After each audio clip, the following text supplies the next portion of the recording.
कि जम्मू एंड कश्मीर के पीए को आप भारत का हिस्सा नहीं मानते हो क्या?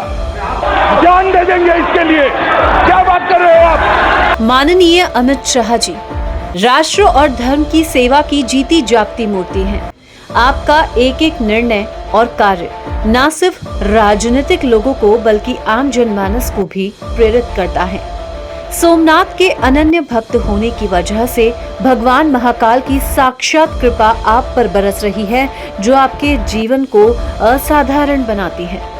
मात्र 14 साल की उम्र से ही स्वयं सेवक बनकर अपने आप को राष्ट्र को समर्पित कर देना दिखाता है कि आपकी दूरदृष्टि और निर्णय क्षमता कितना अद्वितीय है।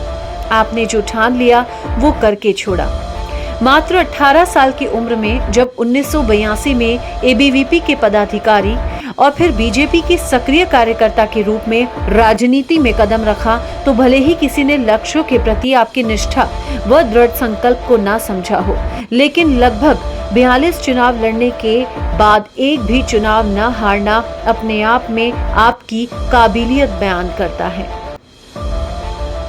आपके ऊपर भरोसा करने वालों को आपने सदैव ही तत्परता से साथ दिया है, और न सिर्फ साथ बल्कि रिजल्ट भी, फिर चाहे वो 1982 से लेकर अब तक मोदी जी का साथ देना हो या फिर 1995 में गुजरात के तत्कालीन मुख्यमंत्री केशुभाई पटेल द्वारा जीएसएफसी का चेयरमैन बनाया जाना हो। आप डटकर खड़े रहे और अंगद की तरह अपने पैर जमाए रहे।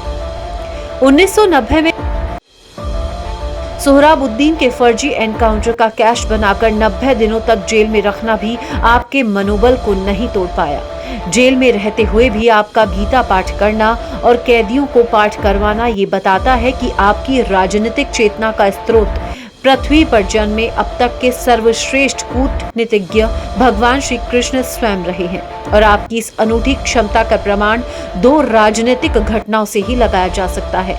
जहां पर 1990 में जब मोदी जी मुख्यमंत्री भी नहीं थे, तब ही आपने कह दिया कि नरेंद्र भाई देश के पीएम बनने को तैयार हो जाइए, और 2014 के लोकसभा चुनाव में देश के सबसे बड़े व निर्णायक राज्य उत्तर प्रदेश में कुल 80 में से 73 सीटें जीतकर भारत की राजनीति में हलचल पैदा करते हुए मोदी जी के रूप में भारत माता को एक प्रधान सेवक प्रदान किया।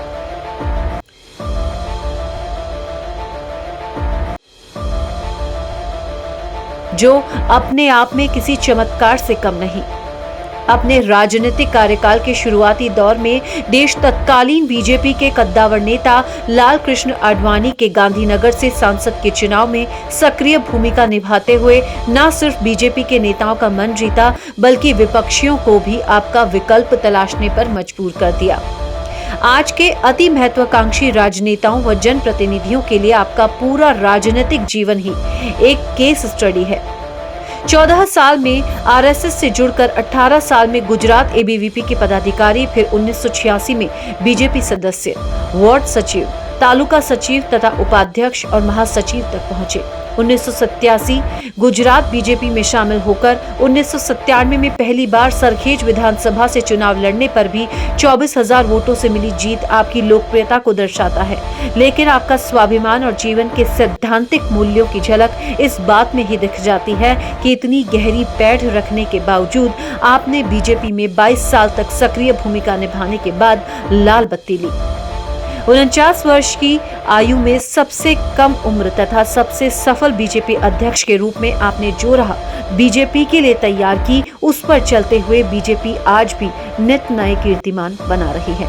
संसद में पीओके पर बहस करते हुए जिस आत्मविश्वास और जोश के साथ आपने कहा था कि पीओके के लिए हम जान भी दे सकते हैं, वह राष्ट्र के प्रति आपके समर्पण व प्रतिबद्धता को दर्शाता है। आपकी ऊर्जा को बारंबार नमन है। पूर्व सभापति एवं स्वच्छ भारत मिशन राष्ट्रीय योजना स्वीकृति समिति भारत सरकार सदस्य के गुप्ता। पूरा देश आपको नमन करता है। देश के सामने आपने वो उदाहरण प्रस्तुत कर दिया है जो देश के लोगों ने कभी सोचा ही नहीं था। सांसद के अंदर कहना कि धारा 370 हटाएंगे, चाहे इसके लिए हमारे प्राणों की भी आहुति देनी पड़े, तब भी हम पीछे नहीं हटेंगे। और ये कहकर केवल धारा 370 ही नहीं, देश में लंबे समय से देश का वासी उस बात का इंतजार कर रहा था कि देश में आतंकवाद कब खत्म होगा। आपने वो भी तथार्थ सिद्ध करके देश की जनता के सामने एक ऐसा अनूठा उदाहरण बनाया है कि जो देश की जनता सदियों तक याद करेगी।